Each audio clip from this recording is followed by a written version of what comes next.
listener production.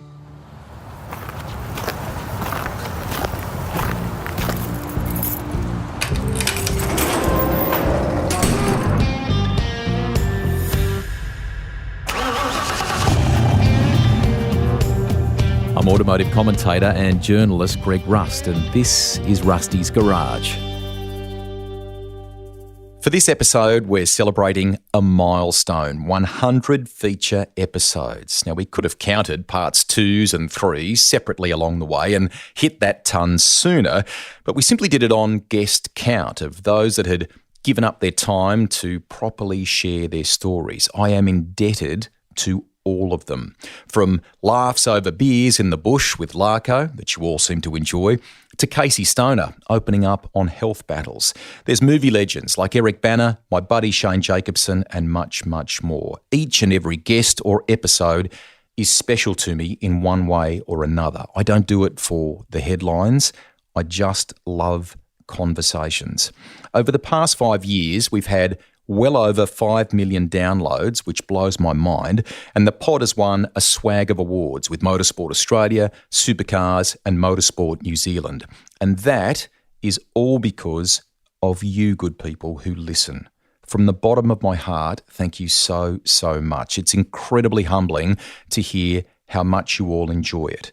Preserving these yarns is something I'm quietly passionate about, and there's been regular commercial partners that have shared that vision, from Shannon's to Burson's, Michelin Australia, Bendix Brakes and others. Thank you for making it possible and continuing to support us.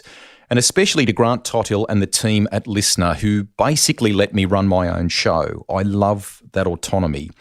You trusted me to be the motorsport and automotive guy from the outset of Southern Cross Austerio's push into podcasting, and you surrounded me with a little production team that make real magic. From Alex Mitchell, when we first went green, to Ed Gooden, and now Tom Dullard. And throw in our editor there too, Link Kelly. All are incredibly creative, but as passionate about the end product as I am. So how are we going to celebrate this? Well, we keep getting DMs and emails from diehard followers of the pod asking me to share more of my story. I tend to sprinkle yarns from time to time, but I generally prefer it to be about our guest. For the 100th, I've relented. So I'm on the other side of the mic, taking questions this time. And in the driver's seat is a mate and colleague, Mark Howard, a brilliant communicator whose Howie Games podcast is a true global success story. In between his AFL commitments and his recent IPL commentary, he kindly made time to do this, and I am very, very grateful to him. Now, we won't get to every story here. Those that we don't cover have invariably been shared in other pods. But as is Howie's way, this is like a couple of blokes in jeans and thongs hanging out at the bar, having a chat, and he just lets it take its course. I hope you enjoy some of the tales from over 2 decades of broadcasting around stuff I love: cars, bikes, people, and racing. Well, it is the 100th episode of Rusty's Garage. There has been all sorts of massive name guests on this show, but I can tell you, it gets none bigger. It gets none bigger than the host himself, the most prepared man in media. His name is Greg Rust, and he joins me, Mark Howard, on the 100th episode of Rusty's Garage. What a treat for me. Unfortunately, we're not in the same room, but I see your big cheesy grin from New Zealand. Great man, how are you? I'm fantastic, mate. I'm on dry July. I wish we were having a proper tube together and a giggle. And I owe you. Firstly, I'm very grateful that you've kindly done this milestone ep for us, mate. But there is, if we rewind the clock, you were the pioneer. You were already on this path of podcasting, and at that stage, Podcast One, which is now Listener, thought there was room for a kind of automotive and motorsport side of things, and you were killing it and continue to do so, mate. Just doing a super job, and I have loved the move into this space. It's been awesome. Yeah, I remember we talked about it and you said, what's it like? And I said, mate, you just chat to people that you think are really cool and you chat to them for an hour and a half. So it's, what is there not to like about it, really? Exactly. How has it taken me 20 years to figure out that I want to channel Michael Parkinson, mate, and to talk about stuff we love? Yeah. Exactly. I was thinking about this on the way up. This, I'm right in the middle of the cricket at the moment, and it's a clash of two cultures on the cricket. You got Bazball, that fast form of Test cricket, is it going to work? And then you've got the Aussies playing traditional Test cricket, which is going to come out on top. Now, I'm a bit more of a touch and feel man. You're a research man, but I've got 3.5 pages of notes that, funnily enough, were sent by you, Guru. You can just use whatever you want. I don't know what you want to talk about. So, well, anyway. mate, there is so much to talk about. I think, so people understand, like Tommy, who produces the Howie Games, and he does a lot of work with you. Mate. He's a star on Rusty's Garage. He actually said to me on the way in here, he said, have you ever worked with Rusty? And I said, mate, I spent 10 of the funnest years of my broadcasting life when we worked together at Channel 10. And I can still remember the very first day, mate, when I started at Channel 10, and it was at the Grand Prix in Melbourne. And I walked in and I got introduced to you and to Leigh Diffey and to Crompton, and I was like, I am so far out of my league here, but especially yourself and Leigh made me feel so welcome, and it was always, door is open, any questions you want. So when you asked me to come and do this to you, it was the least I could do, because you helped me out when I walked into a situation I knew nothing about, mate. Thank you, mate. That is in part, I reckon, due to a golden period for Channel 10. Not only the incredible lineup of motorsport that we had, including Formula One at that stage, they just had the lion's share of everything. So to work on WRC and Superbike and MotoGP and everything, and then Formula One was tremendous. But the likes of David White, who was the boss of 10 Sport, I mean, if he kind of called now, mate, and said, hey, we're going to put some boots on and go and help out in the Ukraine, you'd almost say I'm there, because he just bolted together this really good team. He gave you rope and you had to deliver. There was no two ways about that, because he properly knew motorsport, and he'd come from a television background where he'd risen right through the ranks, but he gave you opportunity, mate. And what we had was this beautiful team and a very special period for the sport. So it was fortunate to be a part of that, for sure. We'll get how you got there. I like to just lighten things up a bit at the start, Rusty. People don't understand how funny a man you are. Like, I know you listen to Rusty's podcast and think, God, he's well prepared and he's so efficient and he's so professional, which he is, but he's also got a wicked sense of humour that he never lets really into sort of fourth or fifth gear. He only gets into about second gear on air. My first memories of doing the V8s, we're in Oran Park, and you were in the comm box with the big redhead Mark Osler. Diffey, and I was doing trackside and doing a bit of stuff in the pit lane. And pre-going to air, when we had to do all the audio tests, you'd be doing your own radio show, typically led, Rusty, by Alan Jones, was the star of the show. And he's called in now. Hello to you, Alan. 131873. Hello, Mark. It's terrific to have you on the program, and you're doing a wonderful job with the Listener podcast. What's that called? The Howie Games. I mean, that, Ray Warren, crazily, mate, I would end up doing some big MC jobs with Jonesy in this auditorium in Western Sydney with 450 kids, and it was all about safe driving on the road. And I thought, how is this older guy whose demographic was sort of 60 to 70, whatever it was on radio, going to connect with these kids about safe driving? So I was the MC, he was the guest speaker. He rocked up and spoke without a note for sort of 30 minutes or more, and you could have heard a pin drop. He connected with the kids so unbelievably well. So the impersonations, mate, as they say, sincerest form of flattery. I mean, he was the king of Sydney radio there for a while, and amazing. But, so people need to understand, like, we'd be getting ready to go on air at the V8s, and you think, geez, Alan Jones just wandered into the box, and then Ray Warren would appear as well, which is a personal favourite of mine. The cutout pass. Howard is there. Through the centre now.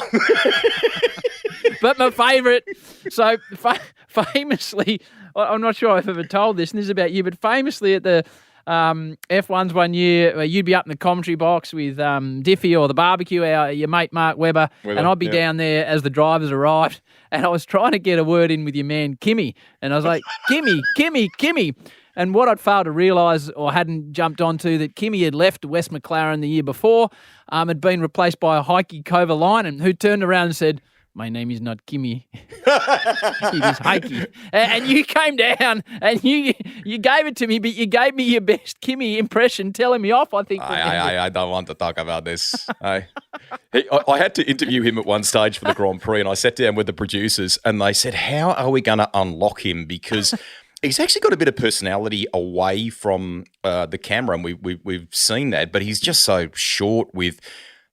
he just didn't enjoy media, obviously, and stuff like that. And so I came up with these questions. He had a love of motorbikes, custom bikes, for example. So I started talking about that, and he opened up a bit. And we had a little bit of dialogue for the first 2 or 3 questions. And then the 4th question was about the rumours he was going to leave Ferrari. And I kind of went to that as the 4th question, which was a bit, big change of direction, suddenly hard hitting. And he looked at me and he goes, there's some bullshits in the papers.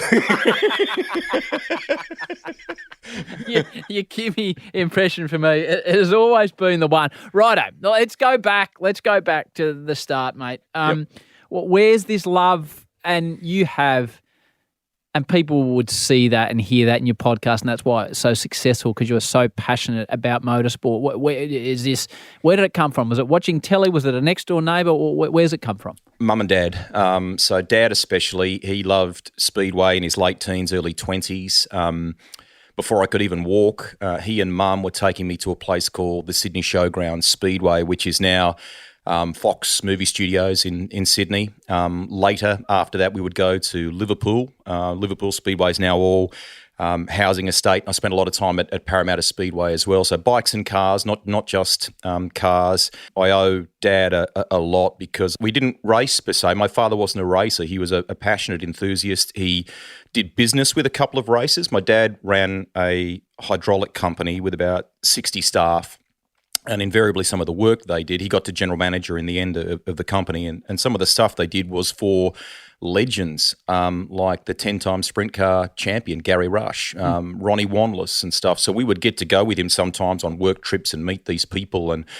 And I have a bit of a friendship with Gary now. He's in my podcast library. And I mean, I could go somewhere in the house here now, mate, and find the autograph book that a very nervous Greg Rust would have had when Steve Kinser and Gary Rush and those guys would battle away at the Speedway, and I asking them for autographs and stuff. And years later, here I am having convos with Rushy, mate. Pretty amazing. So when you're going through school, are you wanting to be the next Formula One driver? Like, is that what you want to do? But I know that you're obsessed with racing cars, but your mate Darryl Beattie always told me you didn't have the talent, but you certainly had the passion for it. Did you want to race? I did a little bit, mainly sort of late high school and just beyond, some club level stuff, lap dashes, rally sprints and so on. I went thirds in a competition car, a Mitsubishi Galant with some buddies, which was good. And then I had a go-kart for a while. Dad would come and crew for me, so I did some of that. I was very average, mate. Once you get to do in your world and mine, when you get to in your case, going to the nets with Gilly or whatever it might be. In my case, to go for a ride with a Mark Scaife or whatever, and you see the way they operate and what they do, you just knew they played at this whole other level. But I loved it. I loved the sensation of it, the sound, the smell, the competition, and so on. So. You talked school there a moment ago. I actually went to school with Andy Raymond, who's ended up on Fox Sports and the like. He's been a boxing commentator, rugby league commentator. He was in BMX back then, mate, and he had some of the best BMX bikes. So I was always very envious. And then years later, mate, his dad would be he's proper legend in the broadcasting space, particularly around touring car racing. And I'd get a little message from the late Mike Raymond every once in a while, which I cherish even now. So you go into finance. I didn't know this. I picked that up on the 15 pages of notes. 15 pages, sorry. You went into finance, and I can see you as a real sort of, hi, Greg, this is accounts receivable. How can I help you? Mate. What were you? You would have been perfect. Like, people that don't know Rusty, he would have had the in box, the out box. He would have had the red pencil in one pocket and the blue one. You would have been immaculate. You would have been tucked in. You would have been good to go. The kids even now try and unglue me with the perfection thing, mate. They have a lot of fun messing around with stuff here, which we'll get to. In short, one of my best buddies from high school. I'm tight with about 8 mates even to this day from high school that went off around the world, did different things and have been individually successful either in the medical industry or IT or whatever. And one of them, his dad was high up in ANZ. He helped me get some work experience. That led to, I started 5 days after school, finished on this kind of management traineeship thing, and I learned how to do personal loans, home loans. I stayed with them for a number of years before I went to some boutique lenders in Circular Quay and so on. I can still crunch numbers, mate, but I think about it now, but I just operate in such a different way with my brain creatively. But yeah, a bit of lending back in the day. Can you believe it? Hello, Greg Rust. How can I help you? Well, I want to know what the outfit was. I picture you as a brown slack and a short sleeve shirt. I don't know. ANZ used to have these uniforms. They were either dark blue or grey. They had vests and ties. And here's a little bit of breaking news for you. The first ever on-camera thing I did anywhere was with them. They made this internal staff training video, and somehow I got roped into it. And I would have that somewhere, mate, on a crook VHS. And I would have had buffy hair and bad eyebrows, and it was just horrific when I think about it. So that's your first crack at the big time. But how do you make what's the first step from going from personal loans with Greg to being in the media? Like, it's a reasonably large leap. I did in my early 20s basically have a decent career change. And it's kind of a lesson for young ones now not to be afraid of them. They talk about our kids, your kids and mine, maybe having 2 or 3 or more different careers in their time. Don't be afraid of that, you know. So it was a sliding doors moment. I was racing karts. I was very average at it. They had a major race meeting at Eastern Creek, what we now call Sydney Motorsport Park. It was called the Winfield Triple Challenge, and they had everything, mate, bikes, cars, drag racing, and the go-karts were a support activity there, and the club came to me and said, will you go along and commentate? And I said, I want to do that. And they said, no, Andy Raymond's going to be there. A fellow by the name of Greg McShane, who's gone to God now and worked with SBS for a while. They'll be there. They'll ask all the questions. You're just doing it kind of for the PA and the big screen. I went, okay. So I went along and I did it. It had a level of production to it, not full on like you and I are used to in TV now, but a level of production. And at the end of it, the guy producing it and running the panel at the back said to me, have you done this before? I said, no. He said, do you want to do it again? I said, yes. And 2 weeks later, the kind of moonlighting started. I was at Oran Park in Sydney doing pit lane and truck racing, of all things, mate. Wow. So the first person I reckon I interviewed was the late Rodney Crick, a good mate of Mark Webber's, truck racing legend. And his son now, mate, all these years later is racing cars and doing pretty well for himself. His dad would be pretty proud of him. So this gets to the first thing that I really wanted to ask you. Yep. So for people that don't know Rusty but listen to his show and see him on television or hear him on the radio, like I hear you every week on Dead Set Legends here on Triple M with Kath and Joey and the guys, and I know that like you listen to Rusty and you listen to his podcast, it seems perfect. And you mentioned being a perfectionist. Like everything is where it's meant to be. Everything is so beautifully researched. So I'll go back to when I walked into Albert Park and was introduced to you guys, and it was a great lesson for me in a different way because I saw the preparation you were doing and Diff was doing and Crompton was doing and Daz was doing, and it was a bit like what you've given me here. It was pages and pages and pages of notes. Mate. But no, mate.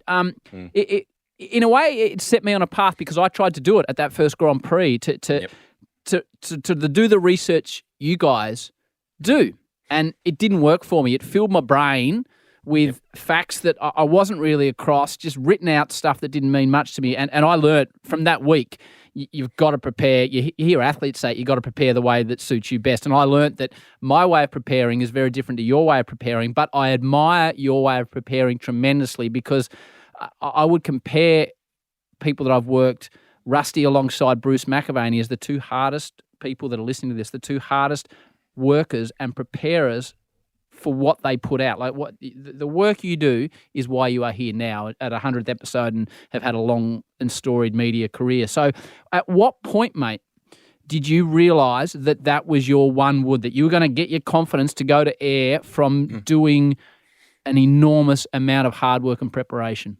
It's very kind of you to say that. I am nowhere near a Bruce McAvaney. And in truth, mate, I've had to learn over time to strike a balance that you do need a level of prep. But I've come, particularly through podcasting, to appreciate that our sport is very much a human game, and sometimes we do get immersed in those numbers. And we have, in the modern era, we have all different ways of digesting that info, of getting that info. So what is it that I can bring to the table? And I love the human aspect, mate. That is something in the latter part of my career that I have honed in on and kind of made my lane, if you like. I really enjoy that. The short answer is that I did some PA commentary for a number of years.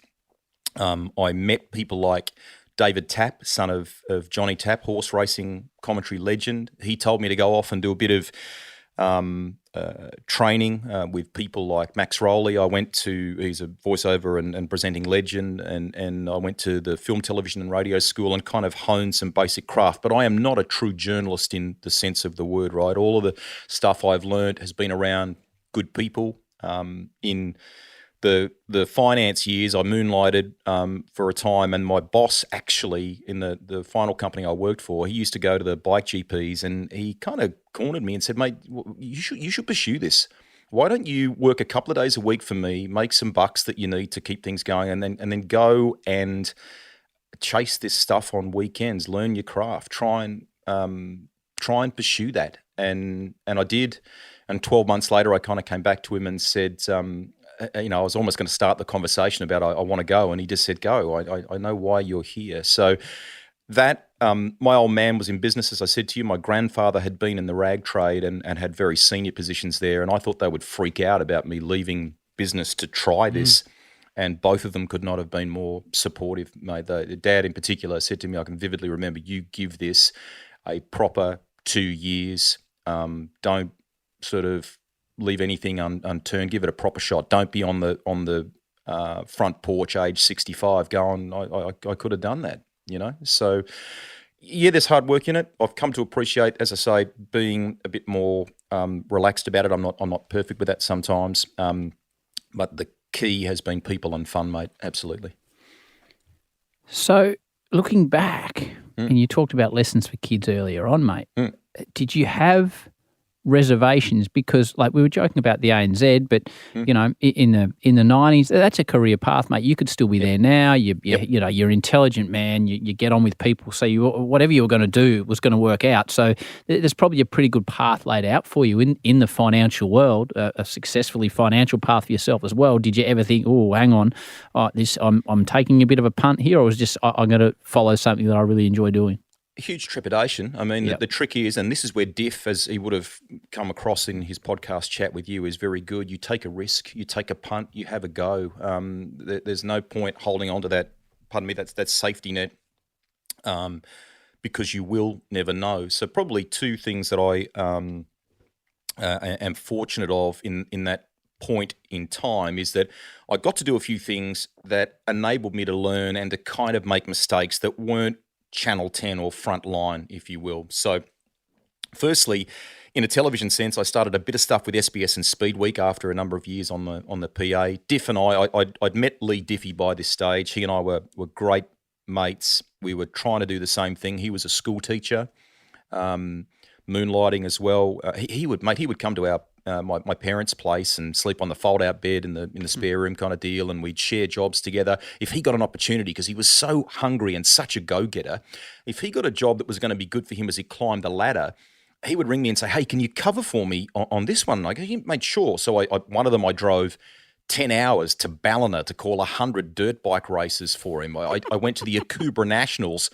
in Tamworth, country music capital, and I saw Casey Stoner, this little kid, running in 5 different classes, and we were like, who is this kid? He is going to be, I mean, he was winning or thereabouts. I mean, you just knew he was going to be special.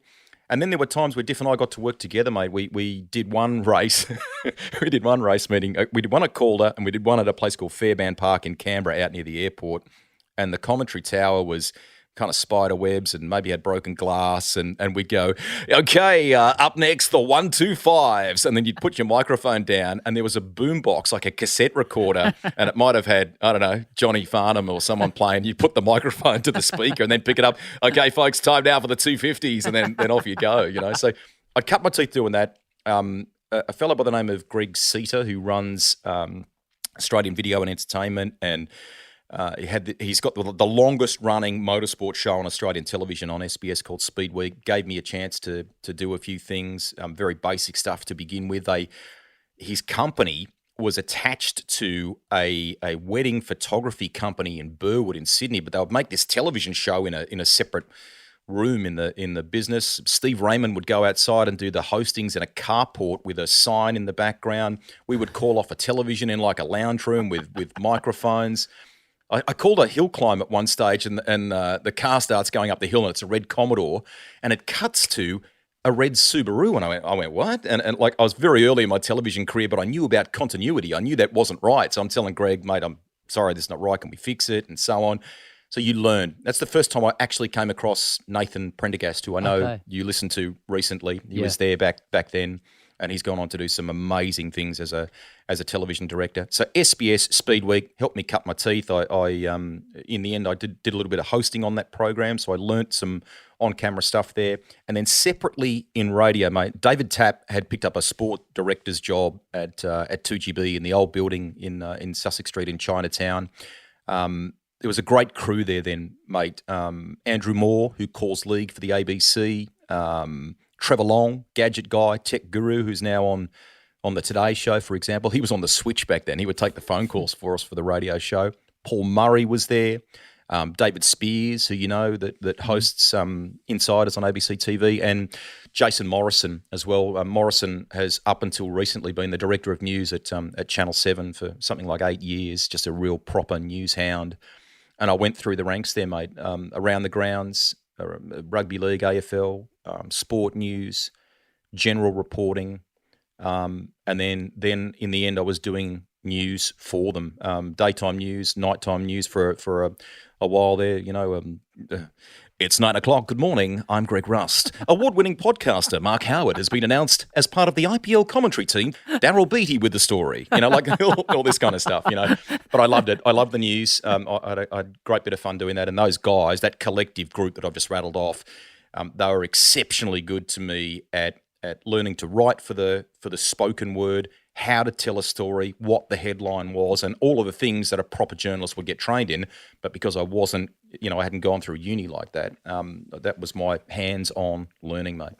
You've mentioned a couple of people that, like you mentioned David White, who was our boss at Channel 10, and he's in London now. I know we both keep in touch with him, and without Whitey's confidence and guidance, neither of us would be sitting here chatting to each other like a couple of dickheads that we are now.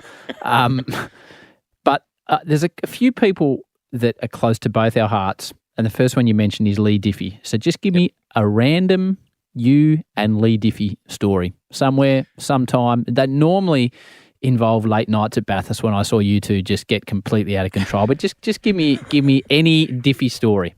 Did he tell you, this will bring two things together, did he tell you about racking up a serious charge on Barry Sheen's room at Bathurst one year? Did he tell you about that? I'd like to hear it. So Baz, who we love, we'll get to Baz in a minute, massive. I only learnt in later life, mate, he would get chased by the paparazzi in England. I mean, he was a proper megastar over there, right? He and I interviewed him once out the back of Sandown for the world media to talk about the passing of his late mate, George Harrison from the Beatles, stuff like that. So anyway, Baz is super tight with his money, but very savvy. So we have this big night, and the next morning as we go to check out, I can hear, no, that's not right. I didn't. No, there's not that bill. That is not mine. I can hear him. And anyway, he figured it out in a heartbeat. And he pulled him aside and he said, "Here, I know you think that's funny, but I'm not taking it as funny." So he racked up a bill. But I mean, we were allowed to given that, that freedom to have a bit of fun, but we were asked to work, or expected to work pretty damn hard, mate. But the onus was on us. David gave us that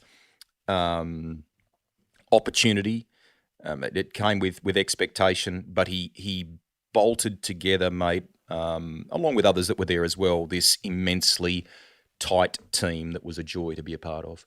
Yeah, he provided a team atmosphere, and the team was the strength of the team was you, Neil Crompton, Diff, Daz, Mark Oster was there when I first got there.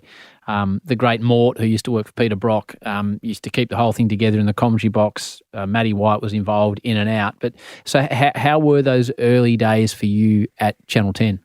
I started in the late 90s in the pit lane. Effectively, Diff had been given the opportunity to go and work on the V8s. That left a vacancy with the 2-litre Super Touring Series, and they were kind of at war with each other, so they wanted different commentary lineups. I owe Diff a great debt in that regard, because I think he helped offer a solution as he was off to supercars.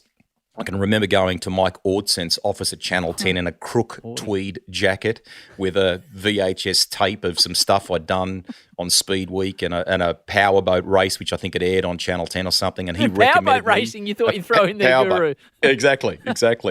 And he recommended me to Tim and Fran Jardine, who I know to this day from Z Space, who did some beautiful work around the production of that series, and I really learnt there, mate, in a television sense. Some of the other things where I may have made mistakes before, Timmy learnt and taught me about quality. Hedo was there. That's the first time I met Michael Heaton, who you've worked with, a great editor. I mean, he was working his magic on the buttons back then. He's a tremendous producer nowadays, and so I started in that.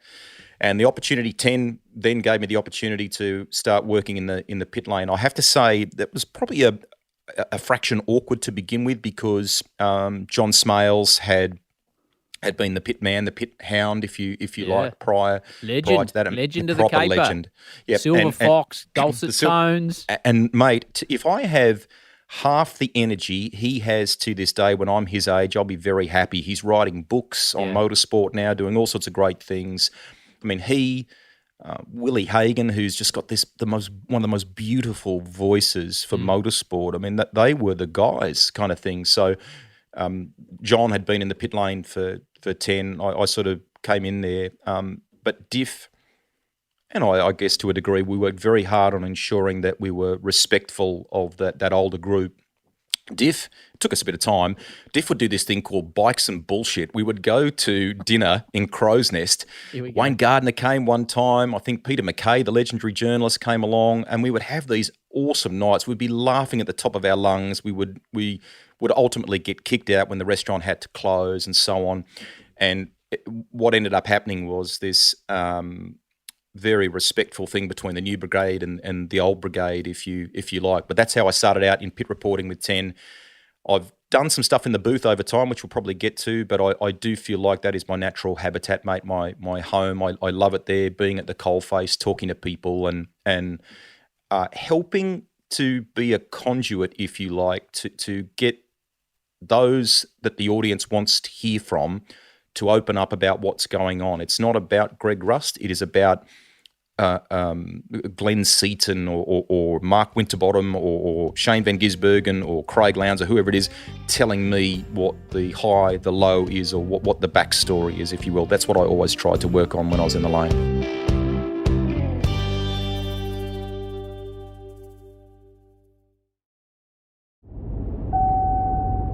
If you enjoyed Different Stories, see what I did there? Check out Rusty's pod with his good friend Leigh Diffey, who was on the receiving end of a gag in the World Superbikes one year when his co-commentator Steve Parrish, who is also in the Rusty's library, put some iron-on transfers on the back of Leigh's shirt without him knowing. Looked like a football player across the back. He'd had his wife iron on stiffy across the back of it. So I'm walking through the Mazzano World Superbike paddock, and I'm waving at the Ducati mechanics. Hey mate, how are you? And they're kind of looking at me strange, and I'm waving. And people kept looking at me, and I'm thinking, what the bloody hell are they looking at? Anyway, it just so happened it was coincidental that at that same meet was part of an RPM Network 10 Motorsport overseas trip. So Billy Woods and Daryl Beattie were there as well. Anyway, they were crying with laughter. They said, "Oh, you poor bugger, we got to tell you got stitched up big time." Why do I get the feeling you always have to look over your shoulder in case this lot is up to something? They're not a brat pack of motorsport, more like the prank pack. Now back to Rusty and Howie. So when you first were at Channel 10, what was the uniform? Because I only asked you this as a Channel 10X, and we went through some good and some bad. I've still got a photo of you, me, Crompton, Diff, Daz, Mort, Kylie King in the Bathurst pit lane back in the, well, it was more... I think they were Izod. That was Izod. We were in these like beige tops with the 10 logo. And I, for whatever reason that day, I didn't read the memo, so I turned up in the blue jacket, but the rest of you were all in your beige tops. I'm the one idiot standing out.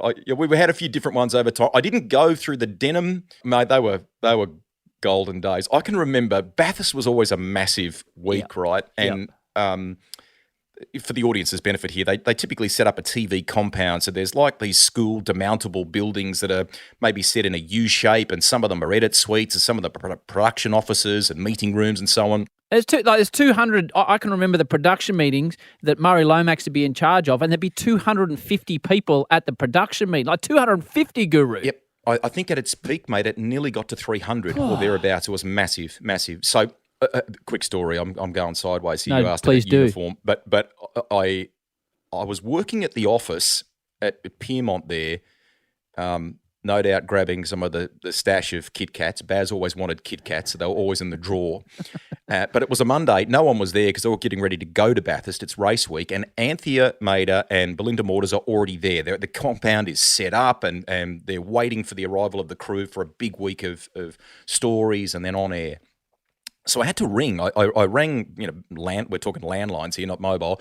I ring the compound, and Anthea answers, and she's got this real hurried tone or stressful tone in her voice. Hello, 10 production, whatever. Which is not Anthea. I immediately switched to a voice, mate, and I go, "G'day, love. It's Barry here from Bathurst Portaloos. How you going?" She goes, good, thanks. And I go, "Listen, I got 2 females and a male to drop off here. Where I'll get the truck's on its way. Where do you want us to drop them?" And I can hear her flicking through the production manual or paper. And she goes, "I'll be with you in a moment." And she goes, no. All of our bathroom facilities are already here. We're already set up. They're not ours. I said, "Love, don't shoot the messenger. I'll just drop them off and you can work it out." And I hung the phone up. So that sort of stuff used to go on all the time, mate. And to be fair, rightfully, I was on the receiving end of it sometimes too. You had to be sharp. So play-by-play. In the V8s, like you're in 2000.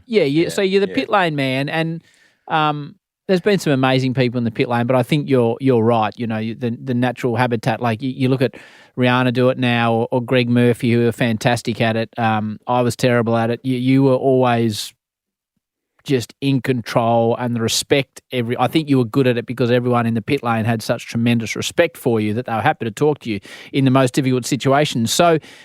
Again, that's a big decision. Like that's your area. And then I guess the commentary box is seen as, in some ways, the next step. But I don't know if it always is the next step, but you took that step. I did. You could argue with the benefit of hindsight, was it right? I can't not be proud or be happy of the fact that I got to call things like Garth Tander and Jason Bargwanna getting their breakthrough Bathurst win with Gary Rogers at the end of 2000. There were some immensely good things there. There was kind of a train smash, mate, at the end of 2000. I can vividly recall David White calling me. I know exactly where I was when I took that call, and he told me that Crompo would be taking more of a central role in 2001, and that would mean I would be shuffled sort of out of there and back to the pit lane. That was hard to take. That was absolutely hard to take at the time. But how'd you feel? You get off the phone and you're like, oh, wow, there's my dream just being crushed. Well, yes. I've come, mate, to have this attitude or approach that, Dick Johnson's got that great old line about, the only thing you get by looking backwards is a stiff neck kind of thing. You always got to be eyes forward. The first thing I did, I thought about it for a few minutes, and yes, I was gut-wrenching. The first thing I did almost immediately was pick up the phone and ring Crompo, and I said, mate, no hard feelings. He was almost kind of speechless. He was not expecting me to call. I said, no hard feelings. I want to work with you on this. I want to find a way to either get back in the pit lane or whatever and make my own mark again, So coupled, mate, the other aspect to this story is, and it's a little sidestep here, I made a mistake in 2000. It's not one that was kind of fully my fault, but I have to own it. I'm a big believer in owning things when shit goes wrong. So Craig Lowndes was moving from the Holden Racing team to Ford. It was a very high-profile switch. You can imagine any athlete in the world you're in now, mate, basically defecting to something else.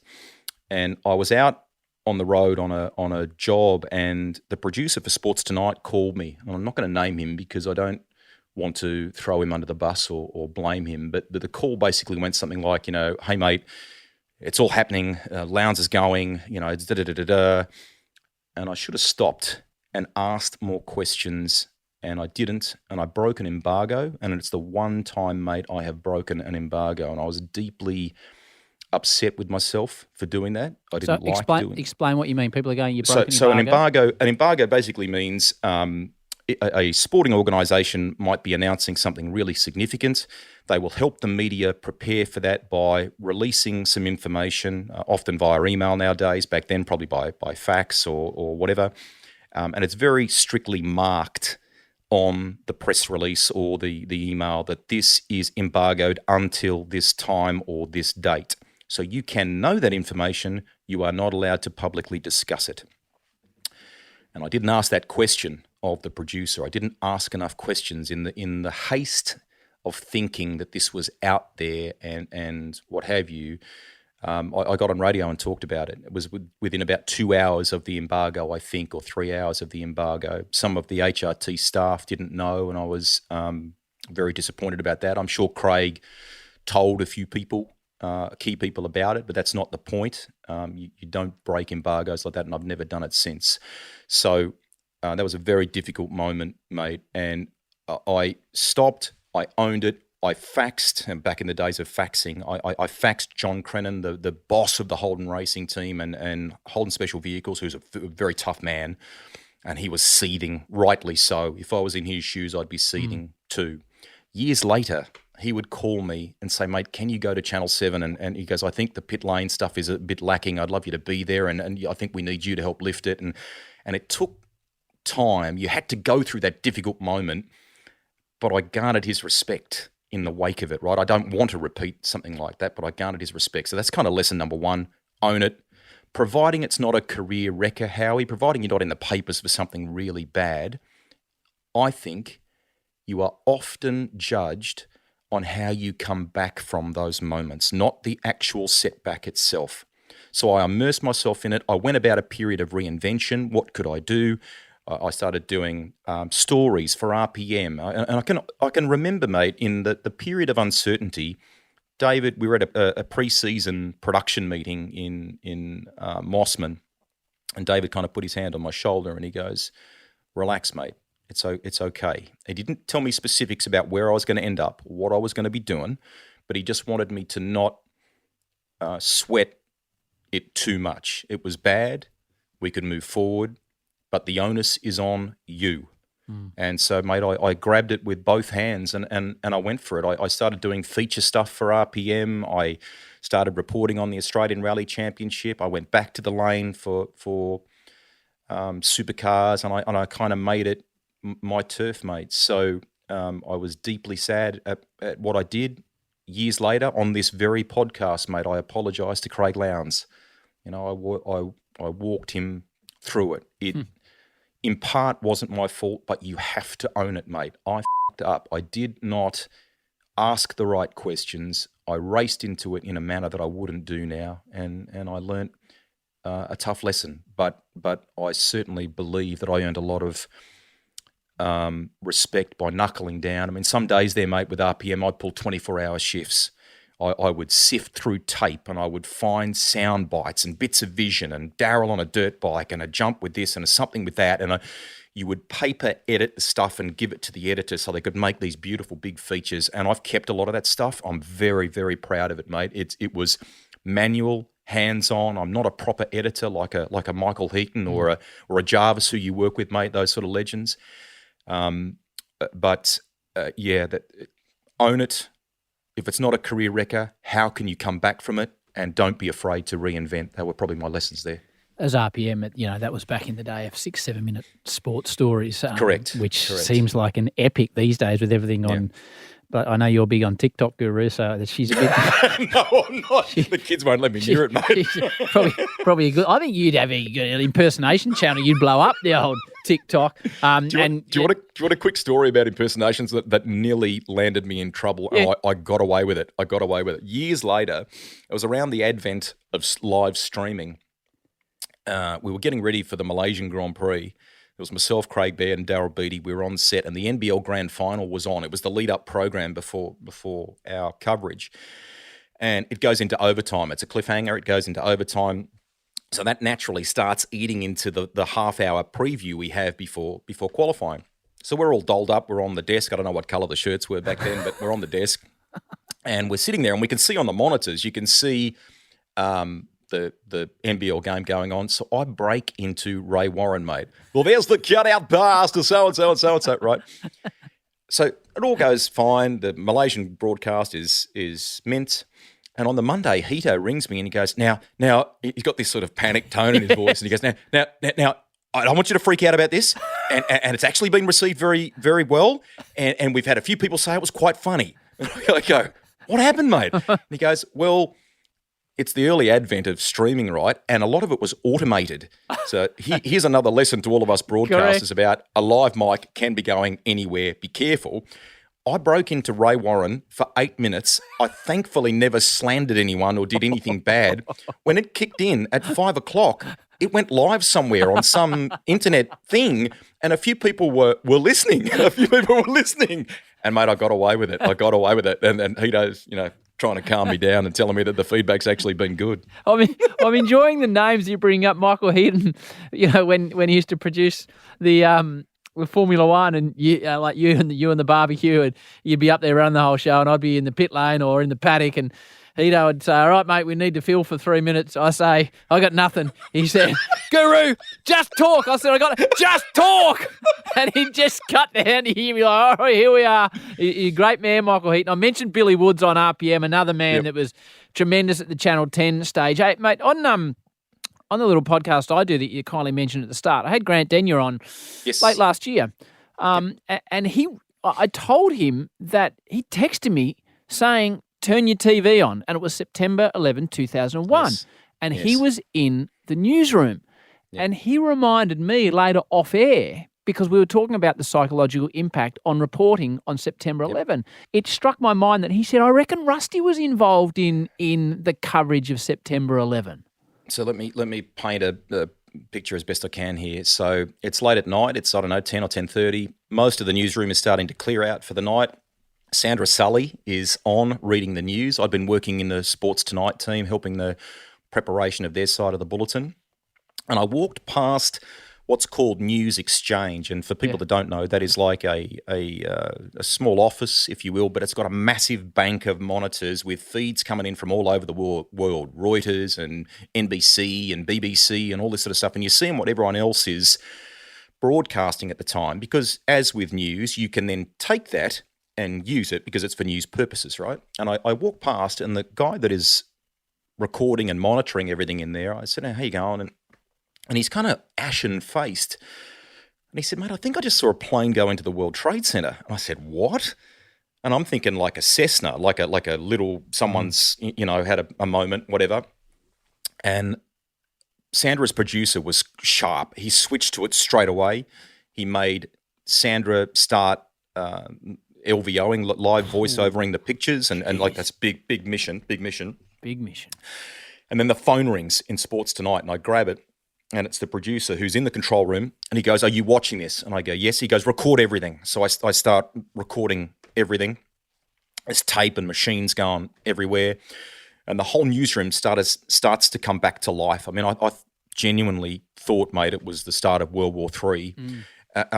So Jason Morrison, who I mentioned before, was the chief of staff back then. He comes in. I'd worked with him in radio, and he goes, "Have you been watching this?" And I said, "Yeah, mate, it's all being recorded. Here's this, blah, blah, blah, blah, blah." And he goes, "Okay, are you in a position to stay the night, work through the night, and make us a 5 to 6 minute story that encapsulates the lot? We're going to do a 6 or 7 a.m. bulletin the next morning, and I want this to be the lead story that sums it up for everybody who's waking up that hasn't seen what's gone on. You've got to step us through it, right?" Okay, no worries. So I start gathering that together. He was very helpful because he was next level wordsmith and knew what was important. I've kept it. I have kept that story, mate. I took the kids there in 2016. In truth, brother, I was, 16,000 kilometres away. I was not reporting on it. I was just compiling it, right? But it became very, very real when you see, when first responders take you around, and man, yeah, very oddly proud of that. So when that was happening, I have a good friend from a long time ago who was an editor at the time, Rusty, and it's a serious conversation. And she talked about what she saw. And we don't need to go into it. It's reasonably obvious. What we saw on the news was graphic enough, but there was stuff that was too graphic for the news. Yep. Obviously, 20-odd years later, that still sits in the back of your mind, because if you're sitting there hitting record on every feed that's coming in, you're seeing stuff that the rest of us thankfully never had to see, I presume. Yep.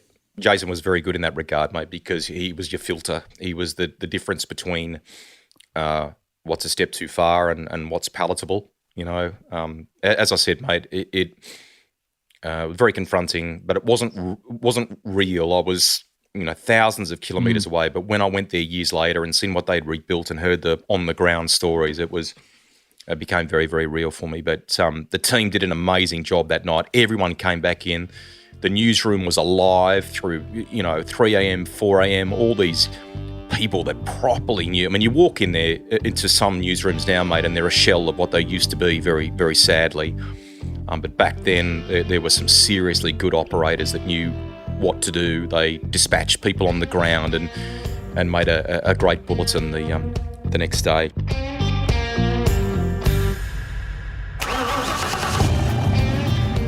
That's the end of part 1 of my podcast. Apologies for the little moment there. That's the softer side of me coming through. I'll try and keep it in check for the second instalment, which is all loaded up and ready for you to hit the gas on whenever you like. From the impact Barry Sheen had and some funny yarns from his time working with us at Channel 10, he is still missed greatly to this day. The time I took the dog to work and the chaos that ensued, stepping out of my comfort zone for big gigs like the Commonwealth Games coverage and working on the Winter Olympics broadcast too. A movie cameo complete with porn star mustache and the lifestyle reset that has lent some perspective. All that and a whole lot more on a milestone episode of Rusty's Garage.